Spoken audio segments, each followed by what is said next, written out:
Bueno, eguerdian, nola bat-bateko balorazio bat, o bat-batean balorazio bat egitea ez da erraza izaten, baina datu batzuk fidagarriak direnez, horren inguruan, hau da, etaren armagabetze prozesu horretan, esan beharrekoa esateko moduan gaude, bat, ez informazio guztia, jakina, baina alderdi politikoak, gureak behintzat bai, zuzeneko informazioa duelako, prozesu honen inguruan, eta horregaitikan pentsatzen dugu orain arte behintzat guk ezate duguna, o ezagutzen duguna, 5 urte terdi pasa ondoren, eta bere iragarpen hura egin zuenetik 5 urte terdi pasa dira, momentu honetan alde bakarrekoa izango dan, atzera bueltarik ez duen osoa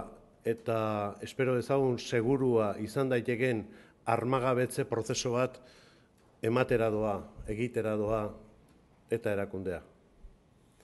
Da hori posible izan da, 5 urte terdi pasa ondoren, faktore batzuk eta talde batzuk, instituzio batzuk, hala egin nahi izan dutelako.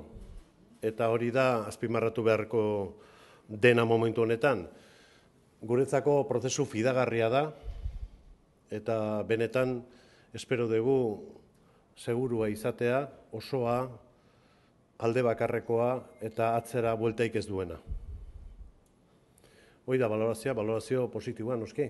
5 urte terdi pasa ondoren, pentsatzen dut, erakunde ezberdinak, kasuan iparraldeko movimentu hautetxien movimentu horrek ere ikusia izan duela, eta baita ere nazioarteko adituek ziurtatzeko jokatu duten papela eta instituzio ezberdinak. Beraz, hori da momentuz, halako balorazio batetan esan dezakedana.